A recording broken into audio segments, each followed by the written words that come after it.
tell me, what have you achieved? So the first example is that this prophet was a messenger. He brought a message. We will enhance ourselves if we hold on to his message and don't revert to our culture. All over where Muslims are, you find that something stands out. That the main features of the message of this messenger is missing.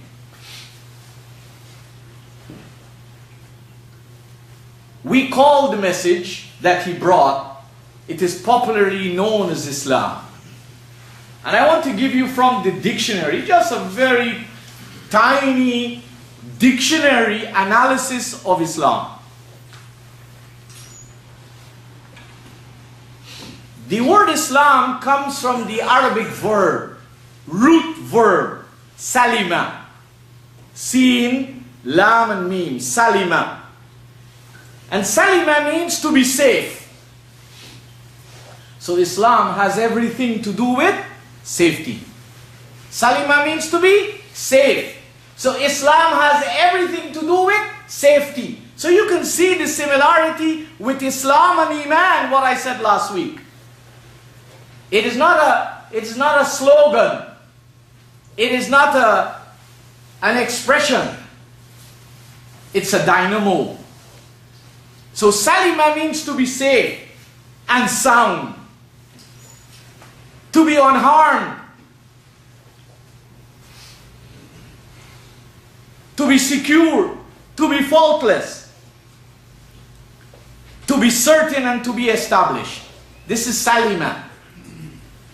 Then when you take the intensive form, those who know the language, the second level, Sallama, from which that word is used in chapter 33, verse 56, وَسَلِّمُ تَسْلِيمًا, Sallama yusallimu taslim, which the ulama and the Muslim scholars stuck to the meaning to mean salute.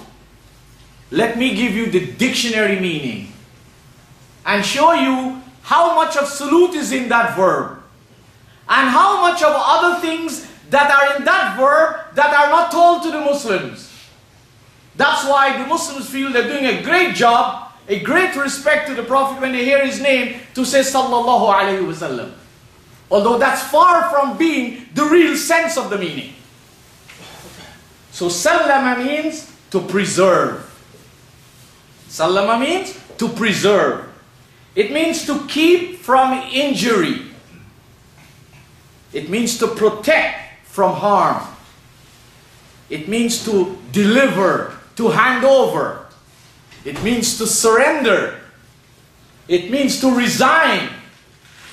And it also means to greet. It also means to greet. Our ulama took one meaning.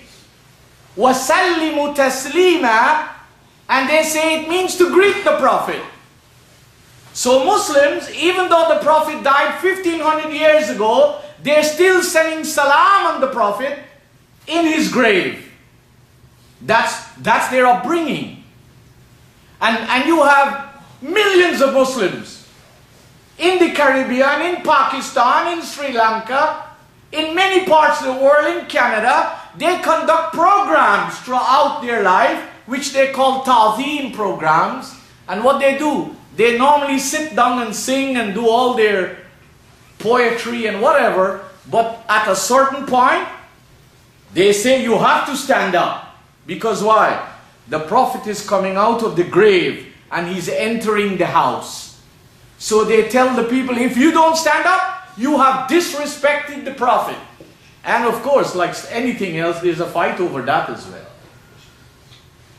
My dear brothers and sisters, this message of the Prophet makes the Prophet a messenger of peace. Not portion when you split up something. This message called Islam made the Prophet a messenger of peace. He brought peace to society. He brought safety to society. He brought value to society. He brought soundness to society.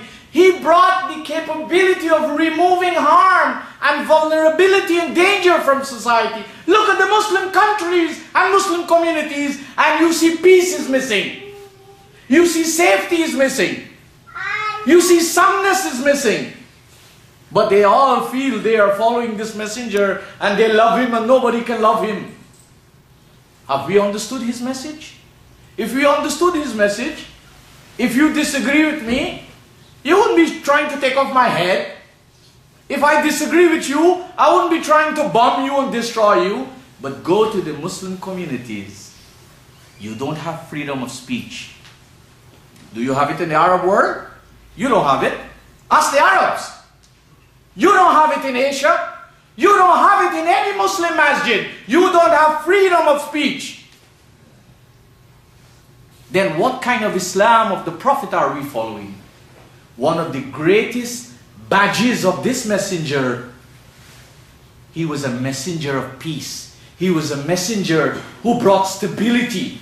He was a messenger who brought values for human beings. He was a messenger who brought security. He was a messenger who brought respect.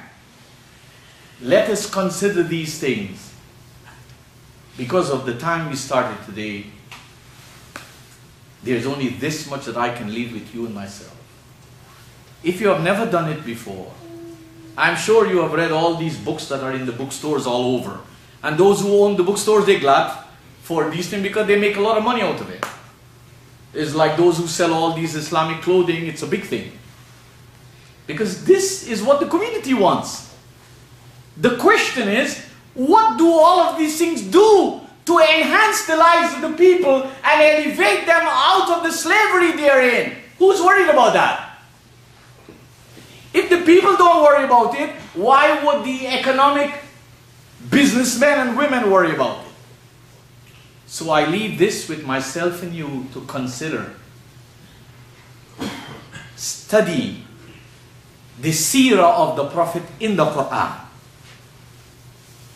Because this Qur'an is from Allah. لا يأتيه الباطل من بين يديه ولا من خلفه. No falsehood can confront it. Can you say that any other book is guaranteed that? No way. Then why do you read all these other books and you abandon the Qur'an?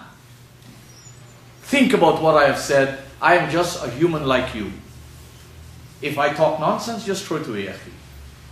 But if I talk sense, don't let it fall on deaf ears, or as we say in English, on duck's back.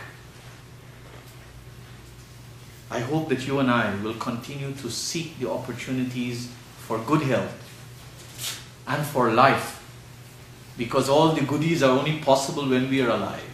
I wish you life, and I wish myself life, because it's only through life we can change. We can make our life count. We can make the life of our family count. We can make the society in which we are in a better society. If we all stay away, then society will continue to be what it is. Fastaghfirullah. Inna Allaha ghafur rahim.